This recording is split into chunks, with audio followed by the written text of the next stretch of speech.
Hola, bienvenidos. Estamos acá con Vanina Biasi, dirigente del Plenario de Trabajadoras y del Partido Obrero, para conversar a una semana del tratamiento en el Senado de la Ley de Aborto Seguro y Gratuito respecto a cuál es la situación en la que hoy se encuentra, las posibilidades efectivamente de que se conquiste esta ley y los desafíos entonces que tenemos por delante de cara al 8. Hola, Vanina. Exacto. ¿Cómo estás? Bueno, antes que nada arrancar por intentar entender qué pasó en la sesión del plenario de comisiones de ayer en el Senado, en el que la información o la noticia fue que no hubo dictamen. Exacto. Me parece importante tener este intercambio y poder explicarlo porque hay muchas confusiones al respecto de lo que ocurrió. En primer lugar, efectivamente ayer no hubo dictamen, aunque hubo una mayoría de senadores que se inclinaron por llevar adelante un dictamen con modificaciones de lo que fue la media sanción que llegó de diputados. Primero quiero aclarar lo siguiente, ¿por qué no hubo un dictamen oficial, vamos a decir, más allá de esto que firmaron 26 senadores de los 53 senadores que integran el plenario de las 3 comisiones del Senado que abordó la temática de la legalización del aborto? Sencillamente porque reglamentariamente el Senado establece que para que haya dictamen tiene que haber la firma de la mitad más 1 de cada una de las comisiones que integran el plenario de comisiones. En 2 de las 3 comisiones no logró juntar la mitad más 1 de las firmas y por lo tanto no pudo constituirse en un dictamen oficial. ¿Qué es lo que se va a tratar finalmente? Va a ser la media sanción que llegó de diputados. El miércoles que viene en el Senado se trata la media sanción de diputados. Perfecto. Vos decís que entonces ayer se firmó un dictamen con modificaciones que no alcanzó la cantidad de firmas necesarias. Ahora, estas modificaciones, ¿nos puedes explicar más o menos de qué se tratan? ¿Cuál fue el periplo, digamos, el camino que recorrieron? Y en algún punto, ¿cómo afectan a ese dictamen o qué diferencias hay con ese dictamen que salió de diputados hace un mes y medio ya? Exacto. En primer lugar, las modificaciones fueron anunciadas hace 15 días atrás, surgieron de los 3 senadores por la provincia de Córdoba, 2 senadores de Cambiemos y 1 del PJ que representan a la provincia de Córdoba. ¿En qué consisten las modificaciones? En primer lugar, primero las voy a reflejar de alguna manera y después voy a dar mi opinión al respecto. Las modificaciones consisten en lo siguiente. En primer lugar, se eliminaría el artículo 2 de la media sanción de diputados que establece la penalización para los médicos que no quieran cumplir con la práctica del aborto legal en las instituciones en las que se encuentran. En segundo lugar, se plantea reducir de 14 semanas a 12 las semanas de gestación en las cuales se habilita la legalización completa del aborto. En tercer lugar, la modificación del artículo 15 de la media sanción que llegó de diputados que establece que las instituciones no pueden declararse objetoras, sino que tienen que garantizar la práctica de alguna manera. Ese artículo refiere a que puede haber médicos objetores individuales, pero no puede haber instituciones enteras que sean objetoras a la hora de realizar esta práctica. Estos son los temas centrales, quiero decir, después hay un artículo que refiere a la producción, a que el Estado tiene que hacerse cargo de proveer a las instituciones públicas y a las obras sociales de los medicamentos que se necesitan para llevar adelante la práctica del aborto, que son misoprostol y mifepristona. Pero la cuestión central, digamos, está colocada en las 3 modificaciones primeras que informé. Todas las modificaciones significan un retroceso y algunas son cosméticas para hacer pasar un retroceso con relación a la media sanción de diputados, sin lugar a dudas. Lo primero que ocurrió cuando salió la media sanción en diputados fue la protesta de un conglomerado de empresas de salud que exigían, reclamaban que se produjera, digamos, que se eliminara este artículo de la media sanción. A ver, ¿por qué lo pedían? Porque dicen que son instituciones que tienen un ideario católico y que por lo tanto no realizarían estas prácticas.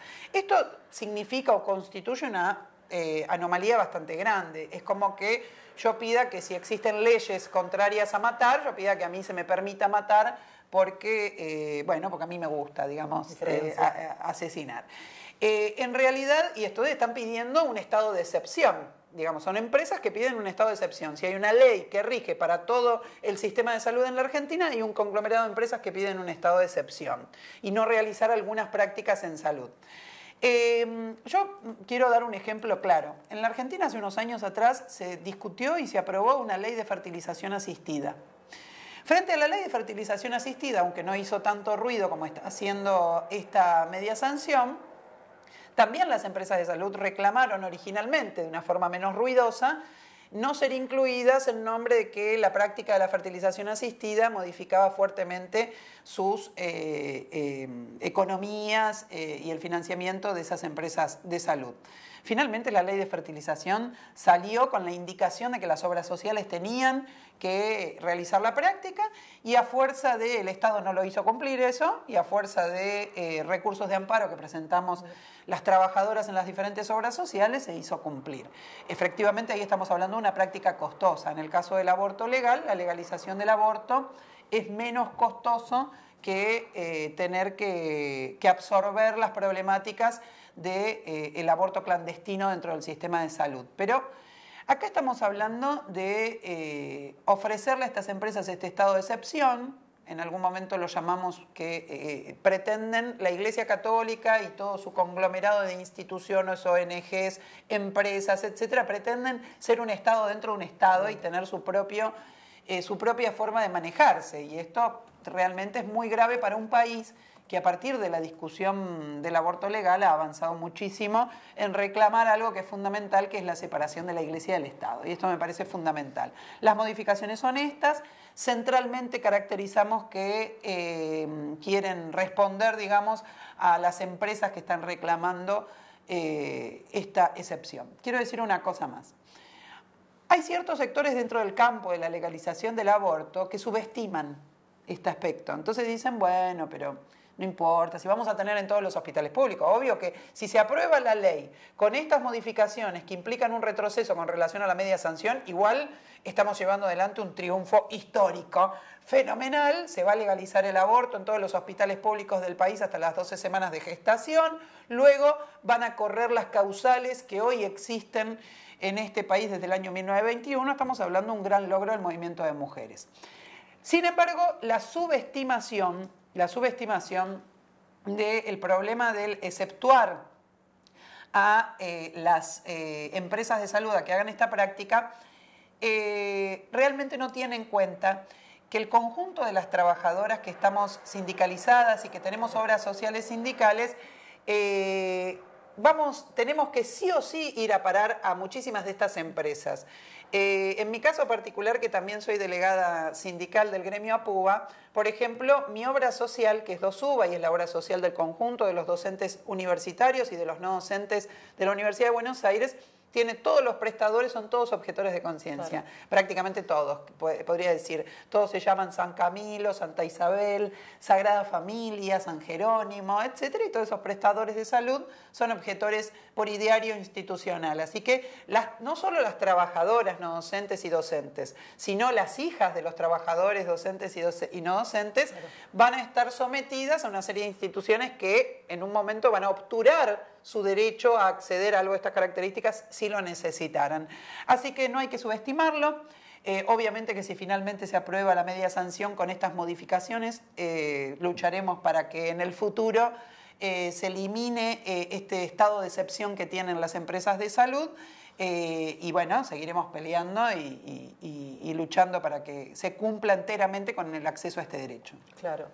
Entiendo. Entonces vos nos informás que está este dictamen que se firmó con 26 firmas en la sesión de ayer, pero creo que se va a tratar el 8 en la Cámara de Senadores, el dictamen que salió de diputados en el mes de junio. La media sanción de diputados. Entonces, ¿cómo se va a desarrollar la sesión del 8?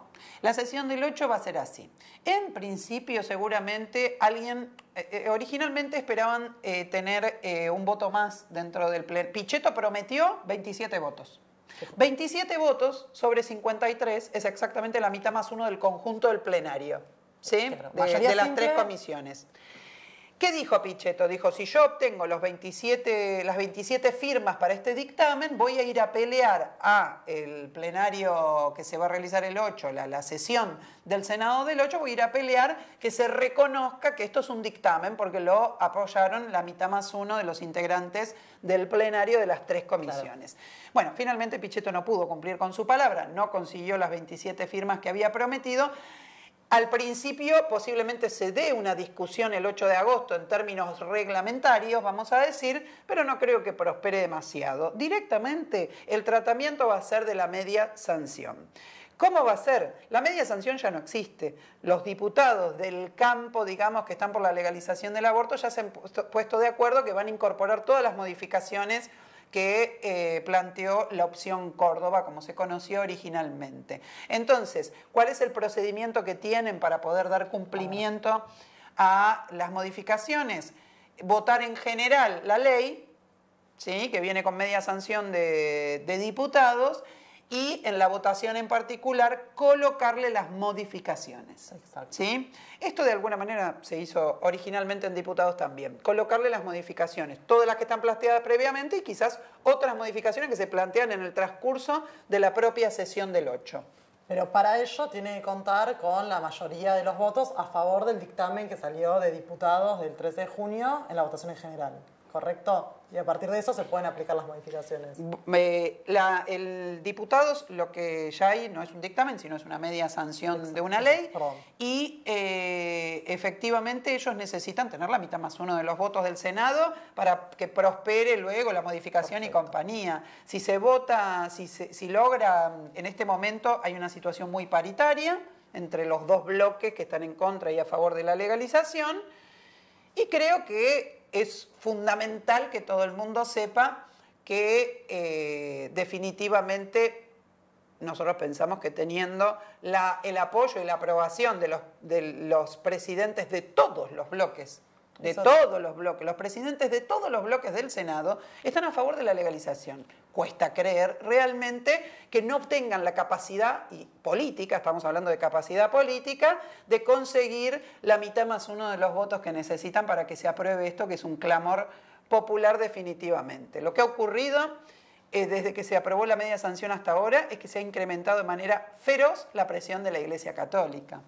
Y este es un debate que produce un choque de intereses muy importantes, porque el movimiento de mujeres va a mostrar que va a duplicar sus fuerzas en las calles el día 8 de agosto, y los senadores van a tener que resolver si quieren atender el interés particular de una institución reaccionaria, oscurantista, que imparte principios de sometimiento, que rechaza la educación sexual, científica y laica, etcétera, o quiere atender el reclamo popular de legalización del aborto para que las mujeres no queden mutiladas ni mueran en el intento, si quieren atender el reclamo de educación sexual, científica y laica que está haciendo el conjunto de la sociedad, etcétera. Entonces, esto me parece que es muy importante. Si alguien quiere realmente ser presidente en el año 2019, creo que va a tener que prestar mucha atención a que definitivamente tiene que dar una respuesta positiva a este clamor popular, ¿no?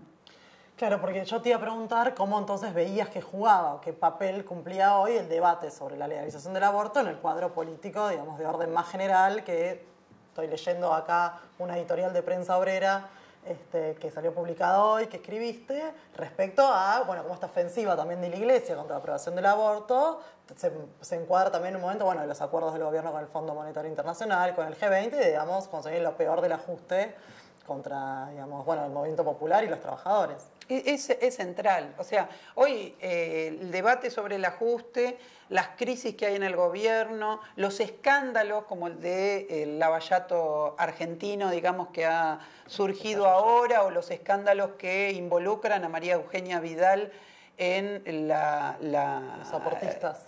Claro, la truchada de los aportes de campaña de Cambiemos en la provincia de Buenos Aires, forman parte de un contexto fundamental en el cual se está desarrollando el debate por la legalización del aborto. La Iglesia es un actor fundamental dentro de este debate, trabaja fuertemente por la reunificación del PJ bajo determinados términos y posiciones. Podríamos señalar, digamos, que el protagonismo que la Iglesia tiene en este armado político, digamos, es un protagonismo bastante importante.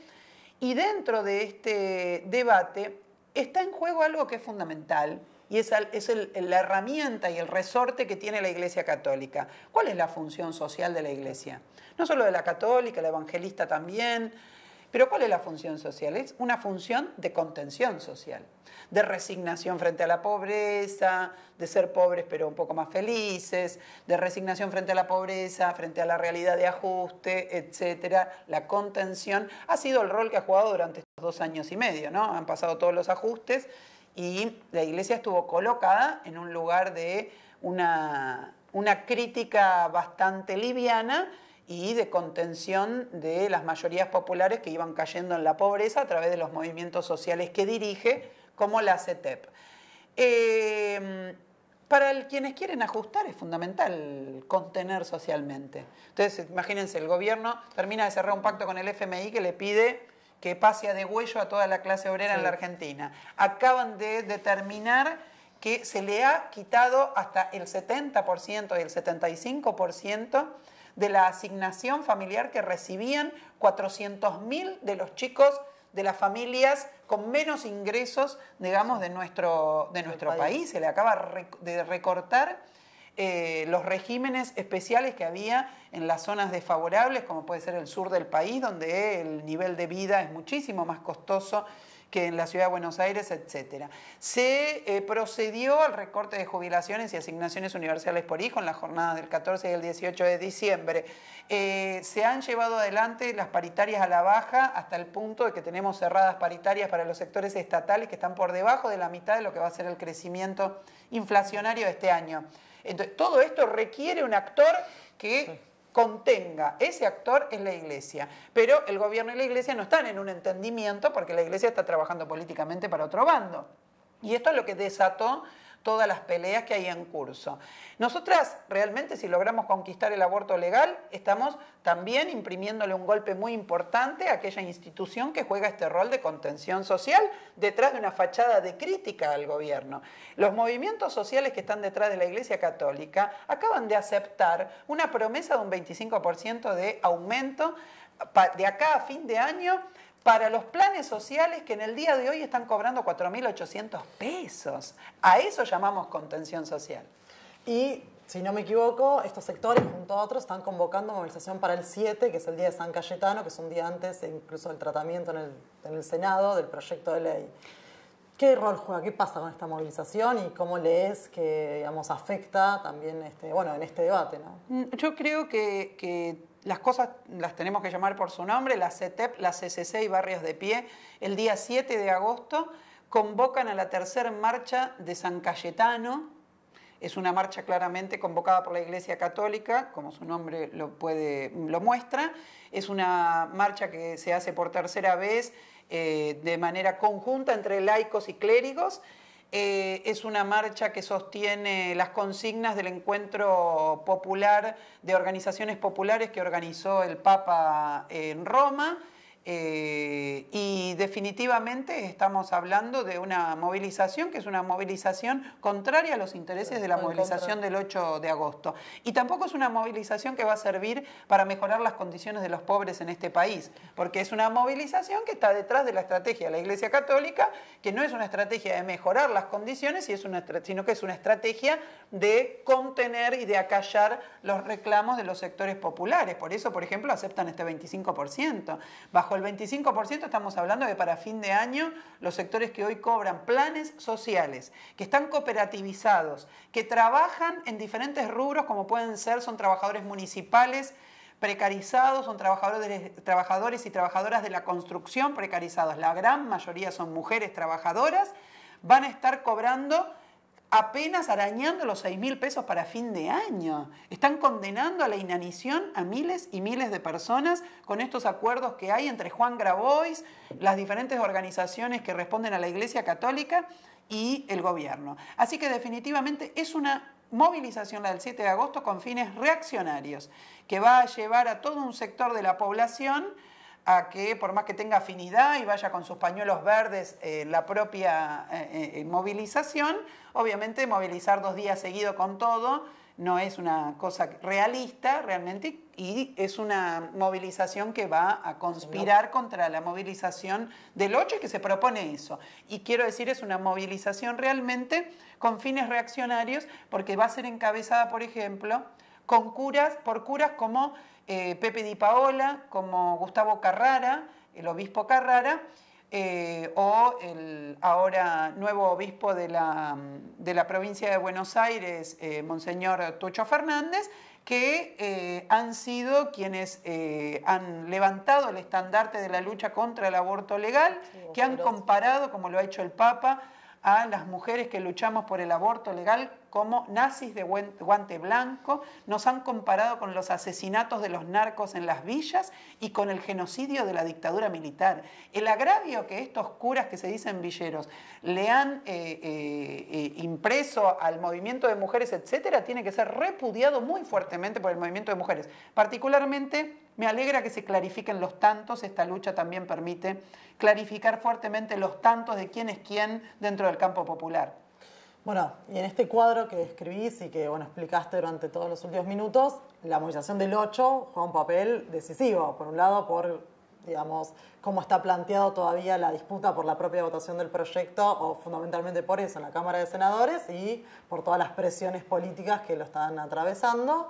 Entonces, nos interesaba cerrar, si nos puedes contar brevemente cuál fue el recorrido que nos trajo hasta acá, a las vísperas de lo que puede ser un enorme triunfo, una enorme conquista de la lucha del movimiento de mujeres y de, bueno, historizarnos un poco esto brevemente y comentarnos entonces por qué el 8 nuevamente tenemos que estar todas en la puerta del Congreso. Sí, a ver, es fundamental poder comprender, y lo voy a hacer muy breve, el recorrido. Hace 35 años... algunas mujeres que vinieron del exilio en Europa, etcétera, trajeron con ellas una fuerte lucha que había en Europa en ese momento, donde en diferentes países, como fundamentalmente Francia, había aprobado hacía poco tiempo el aborto legal y por lo tanto trajeron a la Argentina esa lucha. La izquierda contiene en su programa, desde sus propios orígenes, el Partido Obrero, desde su propia formación, la demanda de aborto legal, seguro y gratuita. Esto se combinó en la década del 80 y se llevaron adelante desde ese entonces, digamos, luchas de todo tipo, juntada de firmas masivas, como ha ocurrido en la década del 80, que millones de personas firmaron por la legalización del aborto, etc. Hace 35 años hemos llevado adelante una lucha que hemos puesto en las calles, nos movilizamos. Desde hace 13 años se conformó esta campaña nacional por el derecho al aborto. El movimiento piquetero de nuestro país fue pionero en los últimos 20 años en plantear no solo la demanda de aborto legal, sino también que se ha movilizado de a miles en los años 2003, 2004 hacia el Ministerio de Salud buscando justamente demandar al Estado que se ocupara de proveer anticonceptivos, proveer preservativos, etcétera. Realmente ha sido una lucha muy importante. Esta lucha, el movimiento de mujeres lo dio en soledad, porque ¿quién debió haber tomado esta bandera durante estos últimos 35 años? Sin lugar a dudas, las direcciones sindicales, que son las representantes de las mayorías de las trabajadoras de este país. Y las trabajadoras de este país somos aquellas que padecemos de forma más intensa los problemas de la clandestinidad del aborto, no poder acceder a lugares seguros, terminar muriendo en el intento o quedando mutiladas por prácticas de aborto mal realizados. Entonces, son 35 años de lucha de haber combatido contra el Estado, que siempre fue clerical en todos estos años, de haber combatido contra conducciones sindicales que también fueron clericales y entonces siempre se opusieron a este derecho. Entonces, el éxito de este movimiento es justamente haber combatido los principales poderes y haber instalado una temática a pesar de la condición de los partidos políticos que gobernaron este país durante los últimos 35 años, que son justamente los partidos políticos que responden al clero y que le han dado al Estado argentino un carácter clerical.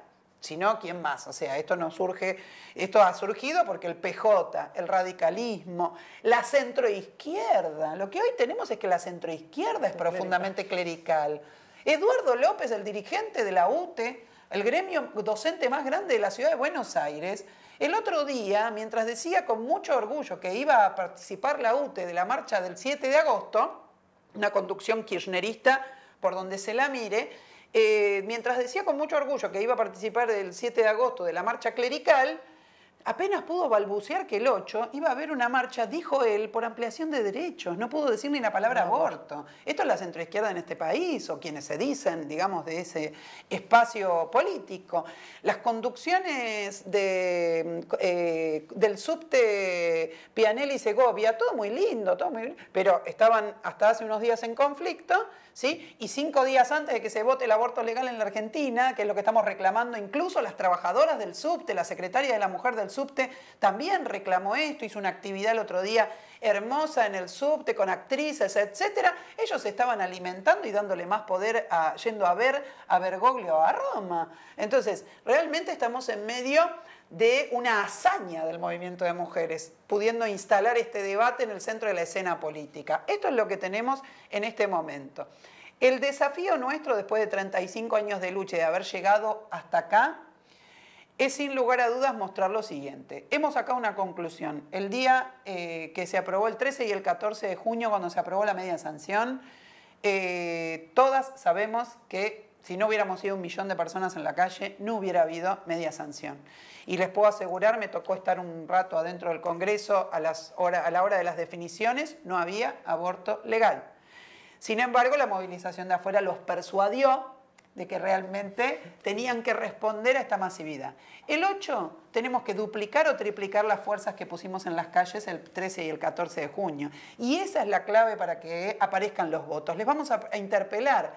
Pichetto quiere ser presidente de la Nación. Va a ser presidente de la Nación no pudiendo cumplir siquiera con sus palabras de que él iba a hacer aprobar en el Senado este derecho que reclamamos las mujeres. Lo dudo bastante que pueda hacerlo. El radicalismo está llorando todos los días porque de sus 12 senadores, 9 están en contra del aborto legal. O sea que todo el verso del laicismo, del radicalismo, quedó sepultado justamente porque el movimiento de mujeres hizo emerger la naturaleza clerical de los senadores que colocó el radicalismo dentro de sus listas. El PJ se ha delatado como una fuerza política que está anudando en el conjunto de las provincias del país todos los intereses con la Iglesia Católica. Entonces, realmente tenemos una oportunidad única de poner al desnudo que las fuerzas políticas que siempre han traído engaños a los movimientos populares, esta vez no puedan hacerlos, los hacemos responsables a todos los presidentes del bloque del Senado, ellos que están a favor del aborto legal, que no nos vengan con que no se puede conseguir la mayoría. Son responsables de conseguir la mayoría. Si al día 8 de agosto no hay votación final de esta ley con modificaciones, y ahora voy a explicar un mecanismo porque va a volver a diputados, es responsabilidad del gobierno y es responsabilidad del PJ fundamentalmente, que son los bloques mayoritarios dentro del Senado, de nadie individualmente. Es responsabilidad del gobierno nacional, porque el gobierno nacional hoy tiene el bloque mayoritario dentro de senadores, tiene un senador más que el bloque del PJ, porque el PJ es la primera minoría y porque realmente tenemos que mostrar que esto ya no pasa por alguna decisión individual, sino que tenemos que mostrar que esto ya tiene que ser una decisión política de lograr esa mayoría en el Senado.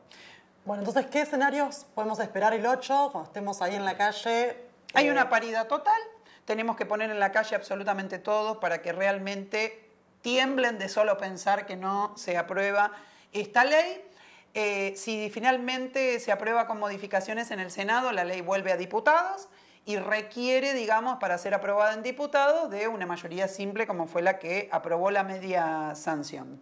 Así que pasará, si logramos hacer aprobar el 8, pasará, están diciendo que para el 23 de agosto a diputados. Que sería el último tratamiento. Es la última parada, digamos, de los proyectos de ley que tuvieron cabecera en este caso en diputados y tendría que terminar de aprobarse en esa jornada. Pero realmente el 8 tenemos que movilizarnos con todo. Hemos logrado sortear todos los obstáculos, tenemos que lograr sortear con una movilización masiva, con llamados a paros en los lugares de trabajo, con reclamo a las dirigencias sindicales para que llamen a parar, con tomas de colegios, con tomas de universidades, para que se vea el carácter que tiene esto. Realmente pensamos que es una situación muy seria, es una demanda popular. Del campo de los antiderechos, lo único que han demostrado que significan un atraso completo para nuestra sociedad y tenemos que conquistarlo, este derecho, con nuestra movilización callejera. Bueno, ¿desde qué hora están convocando entonces el 8? A partir de las 12 del mediodía en el Congreso y en todas las plazas del país, de las ciudades, de los pueblos del país, hay que salir a las calles a partir del 12 del mediodía, de las 12 del mediodía del 8 de agosto, y se calcula que más o menos, digamos, estarían en horario de votación a eso de las 2 de la mañana. Bueno, entonces el 8 a la calle. A las calles. Es todo lo que tenemos para decir. A las calles el 8.